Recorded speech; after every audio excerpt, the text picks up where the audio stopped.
Okay, let's go ahead and do another application. Here we have 2-7 applications of proportions.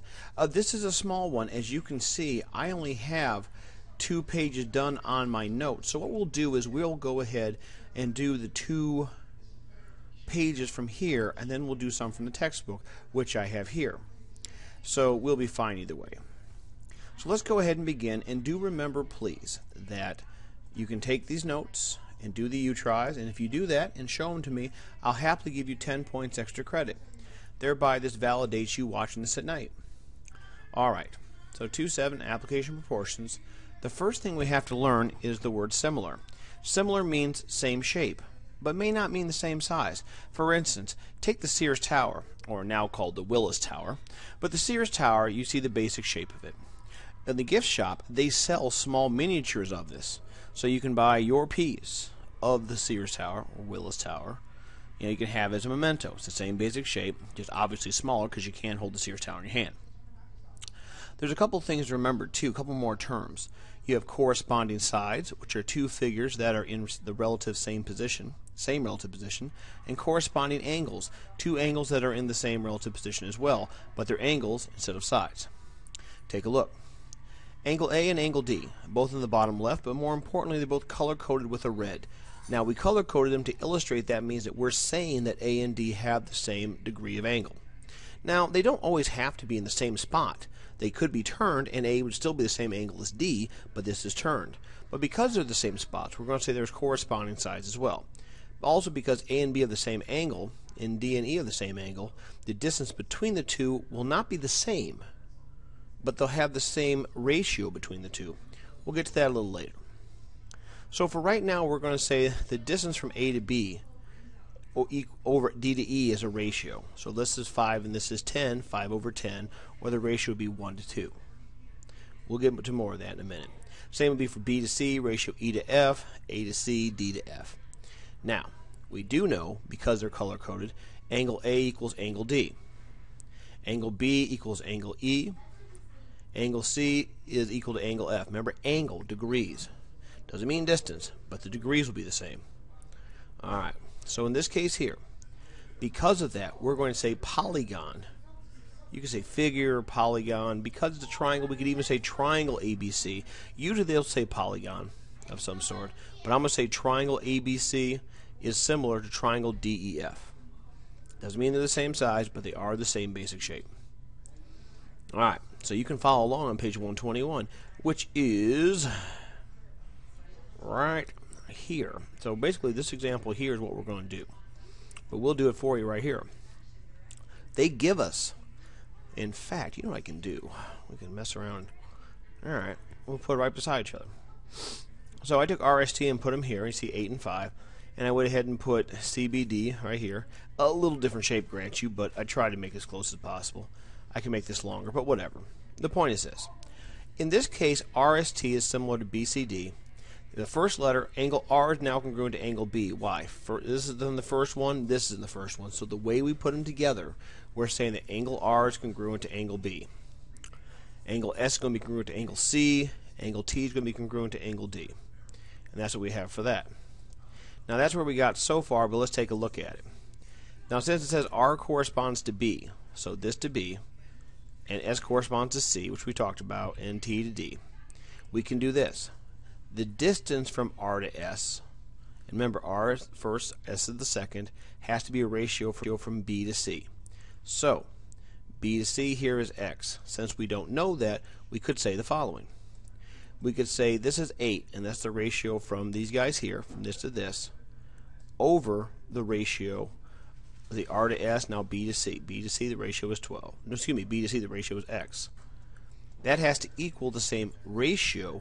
Now we can pick anything we want, but since there's 2 numbers here, let's say R to T, which is 5. Since I started with this figure, I have to start with the figure again. So I started with this figure before, now I'm going to start with this figure and put a 5. Now I finish with this figure, which makes it 12. Again, how did I do that? The first figure, R to S, was 8. Similar, not equal, but similar figure, B to C was X. R to T is 5. B to D is 12. Now, all we have to do is cross multiply. So we times, then divide. 12 times 8 is 96, divided by 5.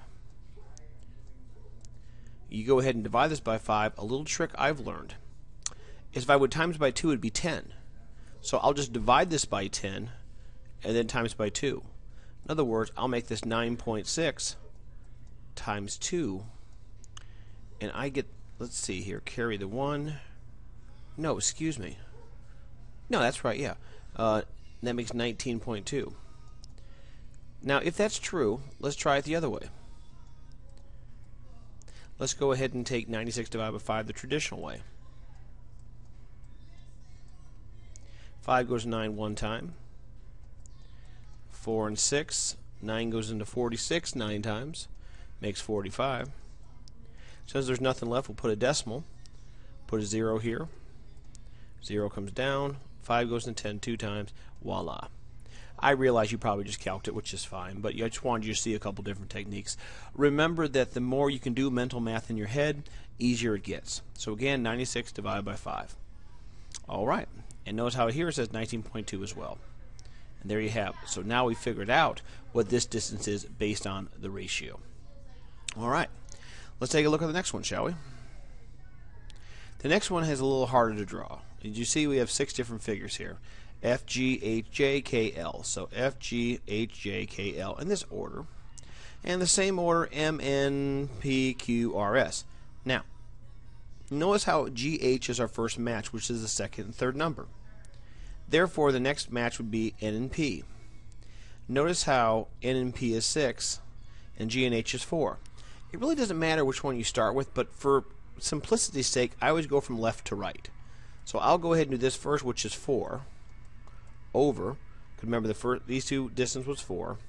This 2 distance was 6, so 4 over 6. Since I started with this before, I have to do it again. Now from J to K, which is the 4th and 5th one, is 2. And this one is X. Now I don't know what the X is, but I do know how to cross multiply. Times, divide. 2 times 6 is 12, divided by 4 is 3. So actually X has to be 3. Now why is that? Because if I put 4, 6, it only equals with 2 over 3. 4 divided by 6 equals 2 divided by 3, which is both 0.666666667, whatever. Alright, so we have that taken care of. If you take a look at this here, we have A to D, W to X. Notice how they're the same basic shape, and they back that up by saying A, B, C, D, and W, X, Y, Z. So A to B, which was the first 2, had to be the same as these first 2, which is W to X. So in this case here, 5 over 7, or 5 is to 7, as 2 is to X. That'd be 14 divided by 5. Remember our little trick that if we went ahead and divided by 10, it'd be 1.4, times that by 2, 2.8. It gets easier, but if you do this mental math in your head, before long, you don't have to worry about going to your calculator every single time, and when you don't have to go every single time, then the little math gets easier and you can get a lot more done. The next thing it says here is indirect measurement. This method of measurement is called indirect measurement, which simply you can solve a proportion, similar triangles, to find a length that is not easily measured. In other words, take this here. So you have a totem pole. The totem pole, they say, the shadow it gives off is 45 feet. We don't know how tall it is, but we do know that the person who's 6 foot tall at the same shadow is casting 3 foot feet. Now this only works if it's the same shadow ratio. So okay. So we'll say the thing is X foot tall. We don't know how tall. The human's 6 foot tall. Again, it doesn't matter which one's on top, which one's on the bottom, but I go left to right. So I'm going to go X over 6 equals. So I got X over 6 equals 45 over 3. Again, I could have done 6 over X equals 3 over 45, or X over 45 equals 6 over 3. It really makes no difference. But in this case, we're going to go ahead and multiply and divide. 45 times 6. Let's see, 240. How do I know this? Because 45 is a 40 and a 5 when you put them together. And 6 times 40 is 240, and 6 times 5 is 30. 240 plus 30 is 270. Divide that by 3. Well, If you don't know, what's 27 divided by 3? And hopefully you know that's 9. Since there's an extra 0, the 0 comes down. So your answer is going to be 90. Take a look down here. See how they got 90. Now, the reason why you do that is that way you don't have to take a ladder and try to measure 90 feet in the air. We simply did the indirect measurement between the two. Now, if every dimension of a figure is multiplied by the same factor, the result is similar, the multiplier is called a scale factor. Let me explain. Every dimension of a 2 by 4 inch rectangle is multiplied by 1.5 to form a similar rectangle. How is the ratio of perimeters related to the ratio of corresponding sides? How is the ratio of areas related to the ratio of corresponding sides? Confused yet? If you are, don't worry. I'd probably be 2 if that's all I had to read by. But let's draw some figures to see if we can make some sense out of this. Let me go ahead. I wish I could copy and paste, but this is a secured file, which simply means that they're not going to let you copy and paste, which I don't blame them, because, you know, teachers could just, or anyone could just copy the whole thing and never buy a textbook again, and that would make the book company sad, because they need to make a profit too. So let's go ahead and put this down here. We'll go ahead and put 4, because this says 4, so 4 inches. Alright, and this is going to be 2 inches down here, so we'll drop that. 2 inches, and then this is going to be 6, and this says, well, it can't be 0. I think they're trying to put it as a variable, like they don't know what it's going to be. At least I hope that's what they're trying to do. Because really, that shouldn't be 0, that should be, well, I'm going to say 3. So what we'll do is we'll go ahead and just fix it for them, because I'm not sure what they were trying to pull off there, but whatever they're pulling off was wrong. Like some guy who reviewed this book didn't review that right, but that's okay. That's why I'm here. So anyway, 4 is to 6 is 2 is to 3. Now how did I know that, by the way? Because I knew that if you doubled 2, you got 4, so what do you double to get to 6? Well, the only number I came up with was 3, so I doubled that. And if you don't believe me, you can just take 4 over 6. 4 over 6 has to equal 2 over 3. And if that's true, 2 times 6 has to be 4 times 3, which does make 12. So we're okay. So enough said about that. But the question was, what about the perimeter? How would I add them up? What's the difference between the two? Well, if you notice, if perimeter, remember, it just means we're adding up all 4 sides. Therefore, if this side's 4, this side's 4. This side's 2, this side's 2. Let's add them up. That's a perimeter. 4 plus 4 is 8 plus 2 is 10 plus 2 is 12, so this is 12 inches. Over here, if this is a larger block, if this is 6, this is 6. This is 3, this is 3. 6 plus 3 is 9, 6 plus 3 is 9, 9 plus 9 is 18. Alright, so if we compared the two, 18 divided by 12, I get 1.5. Calc that if you wish. But notice how 6 divided by 4 is also 1.5. Now, the long and short of it is this. The reason why they're the same, and if you notice here, the sides are 2/3, the perimeter 2/3, because you're only measuring one dimension at a time. You're only measuring 4 versus 6, 2 versus 3, 4 versus 6, 2 versus 3. So the ratio is always going to be 1 to 1. So we're only measuring one dimension at a time. Even though you're doing height and length, that doesn't matter. Because you're only measuring 1 on 1. It's only going to have a multiplier of 1. But watch this. Let's take that same example. Let's go erase all this here. Oops. Alright. How about we go ahead instead and take the area? My question is this. Will it be a multiplier? Remember, the area is the inside. Will the inside just be 1.5 times as much as this guy? Let's see. Remember, area, you take length times width. So, length times width is 4 times 2. 4 times 2, of course, is 8. This time we're going to have 8 inches squared. Instead of just inches, it's inches squared, because really 4 means 1, 2, 3, 4 boxes. Boy, that's just a terrible line. That ain't much better. But that's okay. We have 8 boxes total.